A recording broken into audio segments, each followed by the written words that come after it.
ಎಲ್ಲ ಆತ್ಮೀಯ ಪ್ರಿಯ ವಿದ್ಯಾರ್ಥಿಗಳಿಗೂ ವೀರೇಶ್ ಕಡೆಮನಿ ಯೂಟ್ಯೂಬ್ ಕ್ಲಾಸಸ್ಗೆ ಆತ್ಮೀಯ ಸ್ವಾಗತ. ಆತ್ಮೀಯ ಪ್ರಿಯ ವಿದ್ಯಾರ್ಥಿಗಳೇ, ಈ ಒಂದು ವಿಡಿಯೋದಲ್ಲಿ ನಿಮಗೆ ಅತ್ಯಂತ ಇಂಪಾರ್ಟೆಂಟ್ ಆಗಿರುವತಕ್ಕಂಥದ್ದು ಈ ವಿಡಿಯೋದ ಮೇಲೆ ನಿಮಗೊಂದು ಕ್ವಶನ್ ಖಂಡಿತವಾಗ್ಲೂ ಬರ್ತದೆ. ಸೊ ಇದನ್ನು ಬಹಳಷ್ಟು ಬಾರಿ ಹಿಂದೆ ಎಕ್ಸಾಮ್ದಲ್ಲಿ ಕೇಳಿದ್ದಾರೆ, ಹೌದಾ? ಸೊ ಇವಾಗ 6ನೇ ತರಗತಿ ಪ್ರವೇಶ ಪರೀಕ್ಷೆ ಬರೆಯುವತಕ್ಕಂಥವ್ರು, ಮೊರಾರ್ಜಿ ವಸತಿ ಶಾಲೆ ಪ್ರವೇಶ ಪರೀಕ್ಷೆ ಬರೆಯುವತಕ್ಕಂಥ ವಿದ್ಯಾರ್ಥಿಗಳು ಇದನ್ನು ನೀವು ಕಡ್ಡಾಯವಾಗಿ ನೋಡಿ. ಇದ್ರ ಮೇಲೆ ನಿಮ್ಮ ಕ್ವಶನ್ಸ್ ಬರ್ತವೆ. ಓಕೆ, ಆದರ್ಶ ವಿದ್ಯಾಲಯಕ್ಕೂ ಸಹ ಬರ್ತದೆ, ಮೊರಾರ್ಜಿ ವಸತಿ ಶಾಲೆಗೂ ಬರ್ತದೆ. ಸೊ ಇನ್ನೂ ನಮ್ಮ ಚಾನಲ್ ಸಬ್ಸ್ಕ್ರೈಬ್ ಆಗಿಲ್ಲ ಅಂದರೆ ಸಬ್ಸ್ಕ್ರೈಬ್ ಮಾಡಿ, ಲೈಕ್ ಮಾಡಿ, ಶೇರ್ ಮಾಡಿ, ವಿಡಿಯೋ ಪೂರ್ತಿಯಾಗಿ ನೋಡಿ. ಸೊ ಇಲ್ಲಿ ಹಸಿಯದೆ ಉಣಬೇಡ, ಹಸಿದು ಮತ್ತಿರಬೇಡ, ಬಿಸಿಗೂಡಿ ತಂಗಳುಣಬೇಡ, ವೈದ್ಯನಾಗಸಣಿಯೇ ಬೇಡ ಸರ್ವಜ್ಞ ಅಂತ ಹೇಳ್ತಾರೆ, ಹೌದಾ?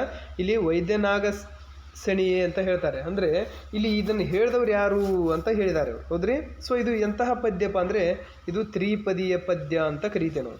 ಯಾವ ಪದ್ಯ ಅಂತವಿ? ತ್ರಿಪದಿ ಪದ್ಯ, ಹೌದ್ರಿ? ಸೊ ತ್ರಿಪದಿ ಅಂದರೆ 3 ಸಾಲಿನ ಪದ್ಯ ಅಂತ ಕರಿತೀವಿ.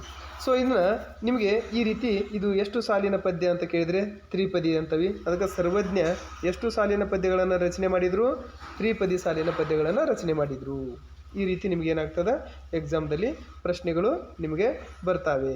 ಸೊ ಹಾಗಾದರೆ ಇಲ್ಲಿ ನಮಗೆ ಇನ್ನೂ ಅವಶ್ಯಕವಾಗಿರುವತಕ್ಕಂಥ ನಮ್ಮ ಆಹಾರದಲ್ಲಿ ಪೋಷಕಾಂಶಗಳ ಬಗ್ಗೆ ಮತ್ತು ಯಾವ್ಯಾವ ಆಹಾರ ಪದಾರ್ಥದಲ್ಲಿ ಯಾವ ಪೋಷಕಾಂಶಗಳಿವೆ ಅಂತ ಕ್ವಶನ್ಸ್ ಕೇಳ್ತಾರೆ ನಿಮಗೆ ಎಕ್ಸಾಮ್ದಲ್ಲಿ. ಓಕೆ, ಇಲ್ಲಿ ಕಾರ್ಬೋಹೈಡ್ರೇಟ್ಸ್ ಅಂತ ಕರಿತೀವಿ. ಇದು ಮೆಂತ್ಯ ಸೊಪ್ಪಾಗಿರ್ಬೋದು, ಕ್ಯಾರೆಟ್ ಆಗಿರ್ಬೋದು, ಮೊಳಕೆ ಕಾಳು, ಮೀನೆಣ್ಣೆ, ಹಸಿರು ತರಕಾರಿ ಮತ್ತು ಹಳದಿ ತರಕಾರಿಗಳೇನಿದಾವು ಇವುಗಳೆಲ್ಲವೂ ಆಹಾರ ಪದಾರ್ಥಗಳಲ್ಲಿ ಕಾರ್ಬೋಹೈಡ್ರೇಟ್ಸ್ ಅಂಶಗಳು ಏನಾಗ್ತವೆ, ಪೋಷಕಾಂಶಗಳು ಕಂಡುಬರ್ತವೆ. ಸೊ ನಿಮಗೆ ಎಕ್ಸಾಮ್ದಲ್ಲಿ ಕೇಳ್ತಾರೆ ಇದು ಕಾರ್ಬೋಹೈಡ್ರೇಟ್ಸನ್ನು ಹೊಂದಿರುವತಕ್ಕಂಥ ಆಹಾರ ಪದಾರ್ಥ ಅಂತ ಕೇಳ್ತಾರೆ. ಸೊ ಅದ್ರ ಮೇಲೆ ನಿಮ್ಗೆ ಕ್ವಶನ್ಸ್ ಖಂಡಿತವಾಗ್ಲೂ ಬರ್ತದೆ, ಇದನ್ನು ನೋಡ್ಕೊಳ್ಳಿ. ಸೊ ಇನ್ನು ಲಿಪಿಡ್ಗಳು ಬಂದಾಗ ಇಲ್ಲಿ ಗೋಧಿ, ರಾಗಿ, ಜೋಳ, ನವಣೆ, ಸಾಮೆ, ಬ್ರೆಡ್, ಜೇನುತುಪ್ಪ ಇವುಗಳಲ್ಲಿ ಲಿಪಿಡಿನ ಅಂಶ ಇರುವತಕ್ಕಂಥ ಆಹಾರ ಪದಾರ್ಥಗಳಾಗಿರ್ತವೆ ಇವಿಷ್ಟು, ಹೌದಾ? ಸೊ ಇದ್ರ ಮೇಲೆ ನಿಮ್ಗೆ ಕ್ವಶನ್ ಕೇಳ್ತಾನೆ, ಇದರಲ್ಲಿ ಯಾವ ಆಹಾರ ಲಿಪಿಡನ್ನು ಹೊಂದಿರುವತಕ್ಕಂಥ ಆಹಾರ ಪದಾರ್ಥ ಯಾವುದು ಅಂತಂದು ನಿಮ್ಗೇನು ಮಾಡ್ತಾನೆ, ಪ್ರಶ್ನೆಯನ್ನು ಕೇಳ್ತಾನೆ. ಸೊ ಅದೇ ರೀತಿ ಬಂದಾಗ ಪ್ರೋಟೀನ್ಗಳನ್ನು ಹೊಂದಿರುವತಕ್ಕಂಥ ಆಹಾರ ಪದಾರ್ಥಗಳು ಯಾವುವು?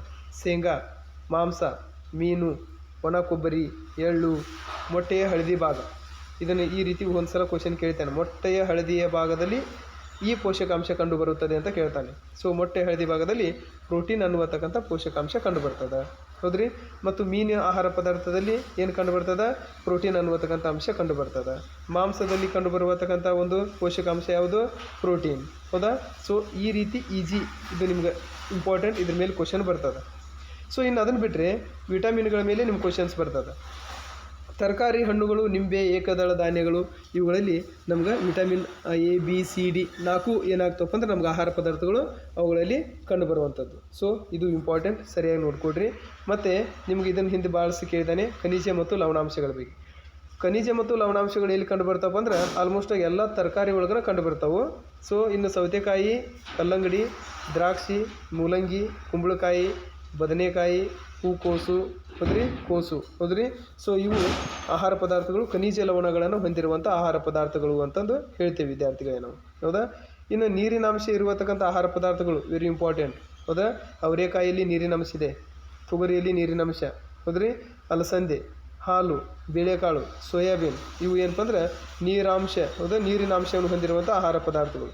ನಿಮ್ಗೆ ಈ ರೀತಿ ಏನಾಗ್ತವೆ ಅಲ್ಲಿ ಎಕ್ಸಾಮ್ದಲ್ಲಿ ಪ್ರಶ್ನೆಗಳು ನಿಮ್ಗೆ ಕೇಳುವತಕ್ಕಂಥದ್ದು. ಹೀಗಾಗಿ ಇವುಗಳನ್ನು ಸರಿಯಾಗಿ ಏನು ಮಾಡ್ಕೊಳ್ಳಿ, ಇದ್ರ ಮೇಲೆ ಪ್ರಶ್ನೆಗಳು ಬರ್ತವೆ.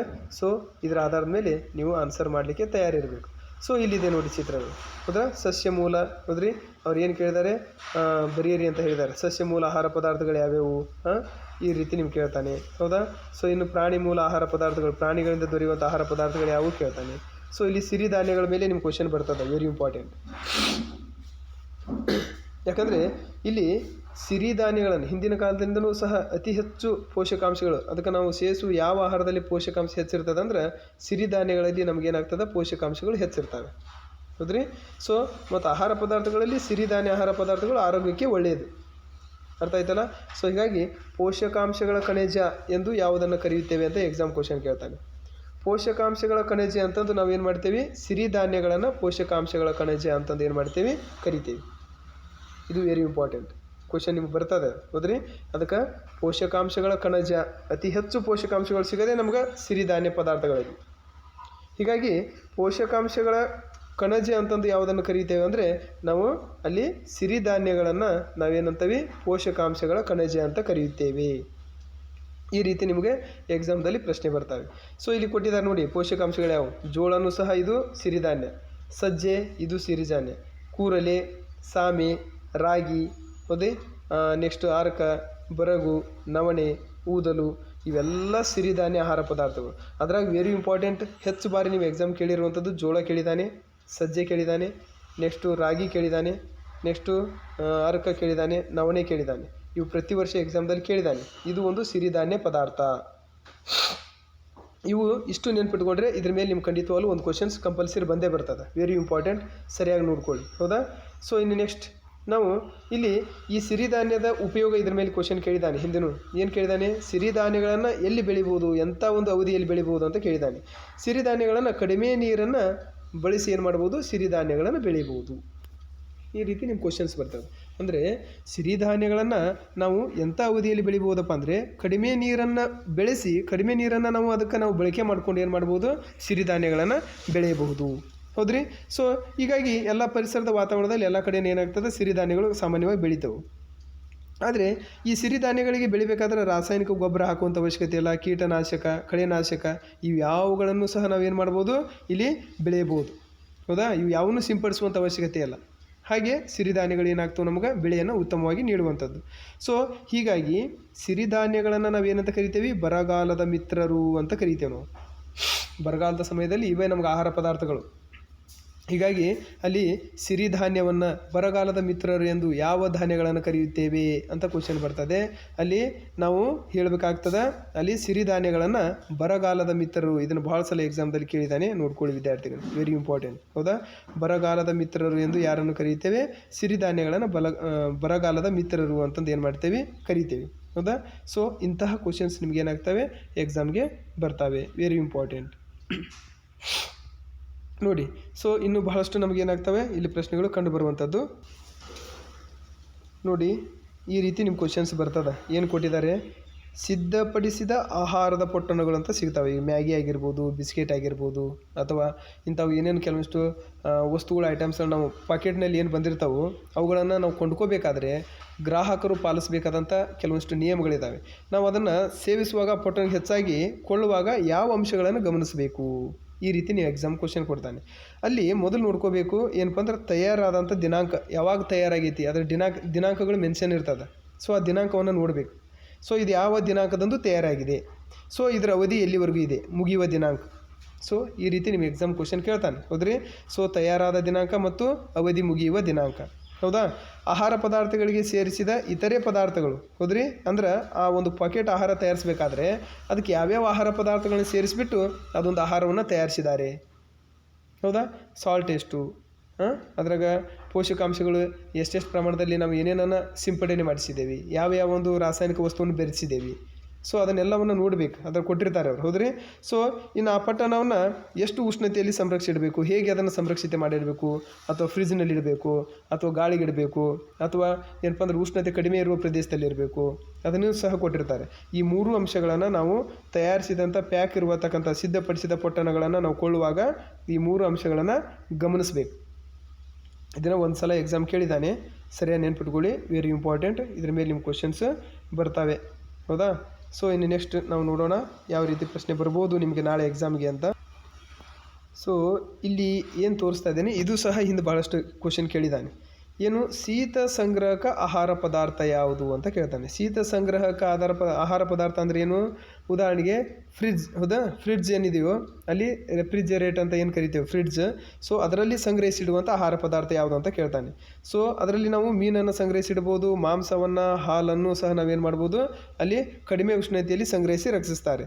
ಇದನ್ನು ಶೀತಕ ಸಂಗ್ರಹಣೆ ಅಂತಂದು ನಾವೇನು ಮಾಡ್ತೇವೆ ಕರೆಯುವತಕ್ಕಂಥದ್ದು. ಅದಕ್ಕೆ ನೆನ್ಪಿಟ್ಕೊಳ್ರಿ, ಅಲ್ಲಿ ಶೀತಕ ಸಂಗ್ರಹಣೆಯಲ್ಲಿ ಸಂಗ್ರಹಿಸಿಡುವತಕ್ಕಂಥ ಆಹಾರ ಪದಾರ್ಥ ಯಾವುದು, ಮೀನು, ಮಾಂಸ, ಹಾಲು ಮತ್ತು ತರಕಾರಿಗಳನ್ನು ಸಹ ನಾವೇನು ಮಾಡ್ಬೋದು ಅಲ್ಲಿ ಶೀತಕ ಸಂಗ್ರಹಣೆಯಲ್ಲಿ ನಾವು ಸಂಗ್ರಹಿಸಿ ಇಡಬಹುದು ಹೌದಾ. ಸೊ ಇದು ಸಹ ನಿಮ್ಗೆ ಎಕ್ಸಾಮ್ದಲ್ಲಿ ಕ್ವಶನ್ಸನ್ನು ಕೇಳ್ತಾನೆ, ವೆರಿ ಇಂಪಾರ್ಟೆಂಟ್, ಸರಿಯಾಗಿ ನೆನ್ಪಿಟ್ಕೊಳ್ರಿ. ಸೊ ನೋಡಿ, ಇಲ್ಲಿ ವಸ್ತು ಅನ್ನುವತಕ್ಕಂಥ ಒಂದು ಶಬ್ದದ ಅರ್ಥವನ್ನು ವೈಜ್ಞಾನಿಕವಾಗಿ ನಾವು ಯಾವ ಹೆಸರಿನಿಂದ ಬಳಸ್ತೇವೆ ಅಂತ ಕೇಳಿದ್ದಾರೆ. ವಸ್ತು ಅನ್ನುವತಕ್ಕಂಥ ಹೆಸರನ್ನು ವೈಜ್ಞಾನಿಕವಾಗಿ ನೋಡಿದಾಗ, ಅಂದರೆ ವಿಜ್ಞಾನಿಗಳ ಪ್ರಕಾರ ವಸ್ತು ಅನ್ನೋದನ್ನು ಅವ್ರು ಏನಂತಾರೆ, ಅಲ್ಲಿ ದ್ರವ್ಯ ಅಂತ ಕರೀತಾರೆ. ದ್ರವ್ಯ ಅಂದರೂ ಒಂದೇ, ವಸ್ತು ಅಂದರೂ ಒಂದೇ, ಕಾಯ ಅಂದರೂ ಒಂದೇ. ಇದು ನಿಮಗೆ ತಲೆಯಲ್ಲಿ ಗಮನದಲ್ಲಿರಲಿ, ಹೌದಾ? ಸೊ ಈ ವಸ್ತು ಅನ್ನೋದನ್ನು ನಮ್ಮ ಆಡುಭಾಷೆಯಲ್ಲಿ ಬಳಕೆ ಮಾಡಿದರೂ ವೈಜ್ಞಾನಿಕವಾಗಿ ವಿಜ್ಞಾನಿಗಳು ಬಳಸುವತಕ್ಕಂಥ ಜಗತ್ತಿನಾದ್ಯಂತ ಎಲ್ಲ ದೇಶದ ವಿಜ್ಞಾನಿಗಳು ಬಳಸುವಂಥದ್ದು ಏನಪ್ಪ ಅಂದ್ರೆ ಅಲ್ಲಿ ದ್ರವ್ಯ ಅನ್ನುವತಕ್ಕಂಥ ಶಬ್ದನ ಬಳಕೆ ಮಾಡ್ತಾರೆ. ಹೀಗಾಗಿ ಅದನ್ನು ವೈಜ್ಞಾನಿಕವಾಗಿ ಅನ್ನುವತಕ್ಕಂಥದ್ದನ್ನು ಹೆಸರಿನಿಂದ ಏನು ಮಾಡ್ತೇವೆ, ಕರೆಯುವಂಥದ್ದು, ಹೌದಾ? ನೋಡಿ ನೆಕ್ಸ್ಟ್ ಏನು ಬರ್ತದೆ. ನೆಕ್ಸ್ಟ್, ಹೌದಾ? ಇಲ್ಲಿ ದ್ರವ್ಯಗಳೆಲ್ಲವೂ ಯಾವುದರಿಂದ ರಚನೆಯಾಗಿವೆ ಅಂತ ಕೇಳ್ತಾರೆ. ಅಂದರೆ ವಸ್ತುಗಳು. ದ್ರವ ಬೇರೆ, ದ್ರವ್ಯ ಬೇರೆ, ಇದನ್ನು ಕನ್ಫ್ಯೂಸ್ ಮಾಡ್ಕೋಬಾರ್ದು. ಅಂದರೆ ದ್ರವ್ಯ ಅಂದರೆ ವಸ್ತು, ದ್ರವ ಅಂದ್ರೆ ಏನು, ನೀರಿನ ಸ್ಥಿತಿಯಲ್ಲಿರುವಂಥ ವಸ್ತುಗಳು, ಅದಕ್ಕೆ ದ್ರವ ಅಂತೀವಿ. ದ್ರವ್ಯ ಅಂದರೆ ವಸ್ತು ಅಂತ ಕರಿತೀವಿ. ಸೊ ಇಲ್ಲಿ ದ್ರವ್ಯ ಅಂದರೆ ವಸ್ತುಗಳು ಯಾವುದರಿಂದ ರಚಿತವಾಗಿವೆ, ಸಣ್ಣ ಸಣ್ಣ ಕಣಗಳಿಂದ ರಚಿತವಾಗಿವೆ. ಹೀಗಾಗಿ ಆ ದ್ರವ್ಯದ ಅತ್ಯಂತ ಸೂಕ್ಷ್ಮವಾದಂಥ ಸಣ್ಣ ಸಣ್ಣ ಕಣಗಳನ್ನು ನಾವೇನು ಚೂರುಗಳನ್ನು ಏನಂತ ಕರಿತೀವಿ, ಕಣ ಅಂತಂದು ಕರಿತೀವಿ. ಅದನ್ನು ನೆನ್ಪಿಟ್ಕೊಳ್ಳಿ, ಹೌದಾ? ಸೊ ದ್ರವ್ಯದ ಅತ್ಯಂತ ಸೂಕ್ಷ್ಮವಾದಂಥ ಚೂರನ್ನು ನಾವು ಏನೆಂದು ಕರೆಯುತ್ತೇವೆ, ಕಣ ಎಂದು ಕರೆಯುತ್ತೇವೆ, ಹೌದಾ? ಸೊ ಅಂದರೆ ಪ್ರತಿಯೊಂದು ವಸ್ತುಗಳು ಅತ್ಯಂತ ಸಣ್ಣ ಸಣ್ಣ ಚಿಕ್ಕ ಚಿಕ್ಕ ಕಣಗಳಿಂದ ಏನಾಗಿರ್ತಾವೆ, ರಚನೆ ಆಗಿರ್ತವೆ. ಇದು ನಿಮ್ಗೆ ಏನು ಅರ್ಥ ಆಗಿರಬೇಕು ಅಷ್ಟೇ, ಮತ್ತೇನಿಲ್ಲ. ನೋಡಿರಿ, ಇಲ್ಲಿ ಮತ್ತೆ ನಮ್ಮ ದ್ರವ್ಯದ ಆಧಾರ ಮೇಲೆ ವಸ್ತುಗಳ ಮೇಲೆ ನಮಗೆ 3 ಸ್ಥಿತಿಗಳು, ನಿಮ್ಗೆ ಅದ್ರ ಗಮನ ಇರಲಿ. ಸೊ ಅದ್ರ ಮೇಲೆ ಕೇಳ್ತಾರೆ. ಯಾಕಂದರೆ ದ್ರವ್ಯವು ಸ್ಥಳವನ್ನು ಆಕ್ರಮಿಸ್ತದೆ. ಅಂದರೆ ಯಾವುದೇ ವಸ್ತು ದ್ರವ ಸ್ಥಿತಿ ಇರಲಿ, ಅನಿಲ ಸ್ಥಿತಿ ಇರಲಿ, ಅಥವಾ ನಾವು ಏನು ಘನ ಸ್ಥಿತಿನೇ ಇರಲಿ, ಅವೆಲ್ಲ ವಸ್ತುಗಳು ಏನು ಮಾಡ್ತಾವೆ, ಸ್ಥಳವನ್ನು ಆಕ್ರಮಿಸ್ತವೆ, ಹೌದಾ? ಸೊ ಇನ್ನು ಅದನ್ನು ಬಿಟ್ಟರೆ ನೆಕ್ಸ್ಟ್ ನಾವು ಅದಕ್ಕೆ ಉದಾಹರಣೆ ಬಹಳಷ್ಟು ಅದಾವೆ. ನೋಡಿ, ಇಲ್ಲಿ ಎಕ್ಸಾಂಪಲನ್ನು ಕೊಟ್ಟಿದ್ದಾರೆ. ಯಾವ ರೀತಿ ಎಕ್ಸಾಂಪಲ್ಸ್ ಇದೆ, ಏನಿದೆ ನೋಡಿ. ಈಗ ಇಲ್ಲಿ ನೀರು ಗ್ಲಾಸನ್ನು ಪೂರ್ತಿಯಾಗಿ ತುಂಬಿದ್ದಾರೆ. ಅದರ ಮೇಲೆ ಒಂದು ದಾರವನ್ನು ಕಟ್ಟಿ ಕಲ್ಲನ್ನು ಬಿಟ್ಟಾಗ ಈ ಗ್ಲಾಸ್ನಲ್ಲಿರುವಂಥ ನೀರು ಏನಾಯಿತು, ಹೊರಗೆ ಬಂತು. ಕಾರಣ ಏನು, ಈ ಕಲ್ಲು ಎಷ್ಟು ನೀರು ಸ್ಥಳವನ್ನು ಆಕ್ರಮಿಸೋಕ್ಕೆ ಜಾಗ ಬೇಕೋ ಅಷ್ಟು ಜಾಗವನ್ನು ತೊಗೊಂಡ ಕ್ಷಣ ಅಲ್ಲಿ ಏನಾಯ್ತು, ಅಷ್ಟು ನೀರು ಹೊರಗೆ ಚೆಲ್ತದೆ. ಅಂದ್ರೆ ಅರ್ಥ ಏನಾಗ್ತದೆ, ಅಲ್ಲಿ ವಸ್ತುಗಳು ಸ್ಥಳವನ್ನು ಆಕ್ರಮಿಸುತ್ತವೆ ಅನ್ನುವಂಥದ್ದು ನಮಗೇನಾಗ್ತದೆ, ತಿಳಿದು ಬರ್ತದೆ, ಹೌದ್ರಿ? ಸೊ ಹಾಗಾಗಿ ಪ್ರತಿಯೊಂದು ವಸ್ತುವು ತಾನಿರುವ ಜಾಗವನ್ನು, ತನಗೆ ಎಷ್ಟಿರ್ತದೆ ಅಷ್ಟು ಜಾಗವನ್ನು ಆಕ್ರಮಿಸಿಕೊಳ್ಳುವಂಥದ್ದು. ಸೊ ಇನ್ನು ದ್ರವ್ಯಕ್ಕೆ ದ್ರವ್ಯ ರಾಶಿ ಇದೆ, ಅಂದರೆ ತೂಕವಿದೆ ಅಂತ ಅರ್ಥ, ಹೌದಾ? ಪ್ರತಿಯೊಂದು ವಸ್ತುಗಳಿಗೆ ತೂಕ ಇದೆ, ಹೌದಾ? ಇದನ್ನು ನಾವು ಏನು ಮಾಡ್ತೀವಿ, ಅಲ್ಲಿ ಬಹಳಷ್ಟು ಎಕ್ಸಾಂಪಲ್ ಮೂಲಕ ನಾವೇನು ಮಾಡ್ಬೋದು, ಅದನ್ನು ನಿನ್ನೆ ವಿಡಿಯೋದಲ್ಲಿ ತೋರಿಸಿದ್ದೇನೆ. ಸೊ ಇನ್ನು ದ್ರವ್ಯಗಳು ಏನು ಮಾಡ್ತವಪ್ಪ ಅಂದ್ರೆ ಯಾವುದೇ ಸ್ಥಳವನ್ನಾದರೂ ಆಕ್ರಮಿಸ್ತವು ಮತ್ತು ಅವು ತೂಕವನ್ನು ಹೊಂದಿರ್ತವು ಅನ್ನೋದು ನಿಮ್ಗೆ ಏನಾಗಿರಬೇಕು, ಗೊತ್ತಿರಬೇಕು. ನೆಕ್ಸ್ಟ್ ಇದ್ರ ಮೇಲೆ ನಮ್ಗೆ ಯಾವ ರೀತಿ ಕ್ವಶನ್ಸ್ ಬರಬಹುದು ಮತ್ತೆ ಅಂತ ನೋಡಿದರೆ, ಈ ರೀತಿ ಪ್ರಶ್ನೆಗಳು ಬರ್ತವೆ. ಮತ್ತೆ ಯಾವ ರೀತಿ ಇದೆ ನೋಡಿರಿ. ವಸ್ತುಗಳಲ್ಲಿ ದ್ರವ್ಯವನ್ನು 3, ಅಂದರೆ ಇಲ್ಲಿ ವಸ್ತುಗಳನ್ನು 3 ಸ್ಥಿತಿ ನೋಡ್ತೇವೆ. ಘನ, ದ್ರವ, ಅನಿಲ, ಈ 3 ಸ್ಥಿತಿಯಲ್ಲಿ ವಸ್ತುಗಳು ಕಂಡುಬರ್ತವೆ. ಸೊ ಇಲ್ಲಿ ಘನ ಸ್ಥಿತಿಯಲ್ಲಿ ವಸ್ತುವಿನಲ್ಲಿ ಕಣಗಳು ಹೇಗೆ ಜೋಡಿಸಲ್ಪಟ್ಟಿವೆ ಅಂತ ನಿಮ್ಮ ಎಕ್ಸಾಮ್ದಲ್ಲಿ ಕ್ವಶನ್ ಕೇಳ್ತಾನೆ. ಸೊ ಘನ ಸ್ಥಿತಿ ವಸ್ತುವಿನಲ್ಲಿ ಬಂದಾಗ ವಸ್ತುಗಳು ಇಲ್ಲಿ ನೋಡಿ ಒಂದಕ್ಕೊಂದು ಎಲ್ಲ ವಸ್ತುಗಳು ಏನಾಗಿದೆ ಇಲ್ಲಿ ಕೂಡಿಕೊಂಡಿದೆ ಚಿತ್ರದಲ್ಲಿ, ಹೌದಾ? ಇಲ್ಲಿ ಸೊ ಅಂದರೆ ಅರ್ಥ ಎಲ್ಲ ಕಣಗಳು ಒತ್ತೊತ್ತಾಗಿ ಏನಾಗಿರ್ತವೆ, ಗಟ್ಟಿಯಾಗಿ ಜೋಡಿಸಲ್ಪಟ್ಟಿರ್ತವೆ. ಆದ್ದರಿಂದ ಅಲ್ಲಿ ಘನ ವಸ್ತುವಿನಲ್ಲಿ ಕಣಗಳು ಹೇಗೆ ಜೋಡಿಸಲ್ಪಟ್ಟಿವೆ ಅಂತ ಕ್ವಶನ್ ಕೇಳಿದರೆ ನಿಮ್ಗೆ ಹೇಳಕ್ಕೆ ಬರಬೇಕು, ಹೇಗೆ ಒತ್ತೊತ್ತಾಗಿ ಗಟ್ಟಿ ಕಣಗಳಿಂದ ರಚಿತವಾಗಿದೆ, ಒತ್ತೊತ್ತಾಗಿ ಜೋಡಿಸಲ್ಪಟ್ಟಿವೆ. ಉದಾಹರಣೆ ಕಲ್ಲು, ಕಬ್ಬಿಣ, ಘನಸ್ಥಿತಿ ವಸ್ತುಗಳು ಯಾವುದಿದ್ರೂ ನೀವು ಹೇಳಬಹುದು. ಸೊ ಇನ್ನು ದ್ರವ ವಸ್ತುವಿನಲ್ಲಿ ಕಣಗಳು ಹೇಗೆ ಜೋಡಿಸಲ್ಪಟ್ಟಿರ್ತವೆ, ಅಲ್ಲಿ ವಿರಳವಾಗಿ ಜೋಡಿಸಲ್ಪಟ್ಟಿರ್ತವೆ, ಸಡಿಲವಾಗಿರ್ತವೆ. ನೋಡಿ, ಒಂದಕ್ಕೊಂದು ಕಣಗಳು ಕೂಡಿಲ್ಲ, ದೂರ ಇದ್ದಾವೆ. ಸೊ ಅಂದ್ರೆ ಇಲ್ಲಿ ನೀರು, ಹಾಲು, ಯಾಕಂದರೆ ಇವಾಗ ಜಾರುವಂಥ ಲಕ್ಷಣ ಇರೋದ್ರಿಂದ ಅವು ಏನಾಗ್ತವೆ, ಹರಿದು ಹೋಗ್ತವೆ, ತಾನು ಯಾವ ಕಡೆ ಇಳಿಜಾರು ಪ್ರದೇಶ ಸಿಗ್ತದೋ ಆ ಕಡೆ, ಹೌದಾ? ಸೊ ಇನ್ನು ಅನಿಲ ವಸ್ತುವಿನಲ್ಲಿ ಕಣಗಳು ನೋಡಿದಾಗ ತುಂಬ ವಿರಳವಾಗಿರ್ತವೆ, ಅಂದರೆ ಬಹಳಷ್ಟು ದೂರದಲ್ಲಿ, ದ್ರವಕ್ಕಿಂತಲೂ ಬಹಳಷ್ಟು ದೂರ ಇರ್ತದೆ. ಉದಾಹರಣೆ ಗಾಳಿ, ಹೊಗೆ. ನೋಡಿ, ಅವು ಎಲ್ಲಿ ಬಿಟ್ಟರು ಸಹ ನಮ್ಗೆ ಏನಾಗ್ತವಪ್ಪ ಅಂದ್ರೆ ಗಾಳಿ ಆಗಿರ್ಬೋದು, ಯಾವ ಸ್ಥಳವನ್ನು ಬೇಕಾದರೂ ಗಾಳಿ ಬರ್ತದೆ. ಉದ್ಬತ್ತಿ ಹಚ್ಚಿಟ್ರೆ ಅದು ಸಹ ನಮ್ಗೆ ವಾಸನೆ ಬರ್ತದೆ, ಯಾಕಂದರೆ ಅದು ಸರಳವಾಗಿ ಏನಾಗ್ತದೆ, ಅದರಲ್ಲಿ ಕಣಗಳು ಏನಾಗಿರ್ತವೆ, ಬಹಳಷ್ಟು ದೂರ ಒತ್ತೊತ್ತಾಗಿ ಕೂಡಿರ್ತವೆ. ಸೊ ಅಂದಮೇಲೆ ಅಲ್ಲಿ ಏನಾಗ್ತದೆ ನಮ್ಗೆ, ಅದು ಅಂದ್ರೆ ಘನ, ದ್ರವ, ಅನಿಲ 3 ಸ್ಥಿತಿ ವಸ್ತುಗಳು ಏನು ಮಾಡ್ತಾವೆ, ಅಲ್ಲಿ ಒಂದು ಘನಸ್ಥಿತಿ ವಸ್ತುಗಳು ಒತ್ತೊತ್ತಾಗಿ ಕೂಡಲ್ಪಟ್ಟಿರ್ತವೆ, ದ್ರವ ಸ್ಥಿತಿಯ ವಸ್ತುಗಳು ಸ್ವಲ್ಪ ವಿರಳವಾಗಿರ್ತವೆ, ಆದರೆ ಇಲ್ಲಿ ಅನಿಲ ಸ್ಥಿತಿಯಲ್ಲಿ ತುಂಬ ವಿರಳವಾಗಿರ್ತವೆ. ಈ ರೀತಿ ನಿಮಗೆ ಎಕ್ಸಾಮ್ದಲ್ಲಿ ಏನಾಗ್ತಾನೆ, ಅಲ್ಲಿ ನಿಮ್ಗೆ ಕ್ವಶನ್ಸನ್ನು ಕೇಳ್ತಾನೆ. ಸೊ ವೆರಿ ಇಂಪಾರ್ಟೆಂಟ್, ಸರಿಯಾಗಿ ಏನು ಮಾಡ್ಕೊಳ್ಳಿ, ಅದನ್ನು ನೋಡ್ಕೊಳ್ಳಿ, ಹೌದಾ? ನೆಕ್ಸ್ಟ್ ಇಲ್ಲಿ ಕ್ವಶನ್ ಏನು ಬರ್ತದ ಇದನ್ನು ಕೇಳ್ತಾನೆ ನೋಡ್ರಿ. ಪ್ರತಿಯೊಂದು ವಸ್ತುಗಳು ಘನ ದ್ರವ ಅನಿಲ 3 ಸ್ಥಿತಿಗೆ ಬದಲಾಗ್ತವೆ. ಈ ಘನ ಸ್ಥಿತಿಗೆ ಒಂದು ಉದಾಹರಣೆ ಕೇಳಿದಾಗ ಮಂಜುಗಡ್ಡೆ ಕೊಟ್ಟಿದ್ದಾರೆ. ಈ ಮಂಜುಗಡ್ಡೆ ಘನ ಸ್ಥಿತಿ. ಸೊ ಅದನ್ನು ಒಂದು ಸ್ವಲ್ಪ ಬಿಸಿ ಮಾಡಿದಾಗ ಏನಾಯಿತು, ಅದು ನೀರಾಗ್ತದೆ. ಹೌದ್ರಿ?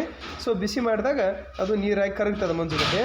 ಆನಂತರ ಅದೇ ಬಿಸಿ ಮಾಡಿದಾಗ ಮತ್ತೆ ಏನಾಗ್ತದೆ, ಹೆಚ್ಚು ಕುದಿಸಿದರೆ ನೀರು ಆವಿಯಾಗಿ ಮೇಲಕ್ಕೆ ಹೋಗ್ತದೆ ನೀರು. ಅಂದ್ರೆ ಘನ ಸ್ಥಿತಿಯಿಂದ ದ್ರವ ಸ್ಥಿತಿ, ದ್ರವ ಸ್ಥಿತಿಯಿಂದ ಅನಿಲ ಸ್ಥಿತಿ ಬದಲಾಯಿತು. ಅದ ನೀರು ಸಿಕ್ಕಾಬಿಟ್ಟೆ ಕಾದು ಕುದ್ದು ನೀರು ಆವಿಯಾಗಿ ಹೋಗ್ತಿರ್ತದಲ್ಲ, ಆ ಸಮಯದಲ್ಲಿ ಅದನ್ನು ತಂಪು ಮಾಡಿ, ಅಂದರೆ ಸಂಪೂರ್ಣವಾಗಿ ತಣ್ಣೀರನ್ನು ಹಾಕಿದಾಗ ಅಥವಾ ಫ್ರಿಜ್ನಲ್ಲಿ ಇಟ್ಟಾಗ ತಂಪು ಮಾಡಿದಾಗ ಏನಾಗ್ತದೆ, ಆವಿಯಾಗಿ ಹೋಗೋದು ಬಿಟ್ಟು ಮತ್ತೆ ನೀರು ದ್ರವವಾಗಿ ನಿಲ್ತದೆ. ಸೊ ಅಂದ್ರೆ ಮತ್ತೆ ಅದನ್ನು ಮತ್ತಷ್ಟು ತಂಪು ಮಾಡಿದ್ವಿ ಅಂದ್ರೆ ಫ್ರಿಜ್ನಲ್ಲಿ ಇಟ್ಟಾಗ ಮತ್ತೆ ಐಸ್ ಆಗ್ತದೆ. ಅಂದ್ರೆ ಅರ್ಥ, ವಸ್ತುಗಳು ಘನ ಸ್ಥಿತಿಯಿಂದ ದ್ರವ ಸ್ಥಿತಿ, ದ್ರವ ಸ್ಥಿತಿಯಿಂದ ಅನಿಲ ಸ್ಥಿತಿ, ಅನಿಲ ಸ್ಥಿತಿಯಿಂದ ದ್ರವ ಸ್ಥಿತಿ, ದ್ರವ ಸ್ಥಿತಿಯಿಂದ ಘನ ಸ್ಥಿತಿ, ಹೀಗೆ ವಸ್ತುಗಳು ಏನಾಗ್ತವೆ, ಬದಲಾಗುತ್ತವೆ. ಇದು ಇದ್ರ ಮೇಲೆ ನಿಮಗೆ ಎಕ್ಸಾಮ್ದಲ್ಲಿ ಕ್ವಶನ್ಸ್ ಬರ್ತಾರೆ. ಸೊ ಹಾಗಾದರೆ ಇನ್ನೂ ನಮ್ಮ ಚಾನಲ್ ಯಾರು ಸಬ್ಸ್ಕ್ರೈಬ್ ಮಾಡಿದ್ರೆ ಸಬ್ಸ್ಕ್ರೈಬ್ ಮಾಡಿ, ಲೈಕ್ ಮಾಡಿ, ವಿಡಿಯೋನ ಪೂರ್ತಿಯಾಗಿ ನೋಡಿ ಅಂತ ಹೇಳ್ತಾ ವಿಡಿಯೋನ ನೋಡಿದ್ದಕ್ಕೆ ಧನ್ಯವಾದಗಳು. ಇದ್ರ ಮೇಲೆ ಖಂಡಿತವಾಗ್ಲೂ ನಿಮಗೊಂದು ಪ್ರಶ್ನೆ ಬಂದೇ ಬರ್ತದೆ.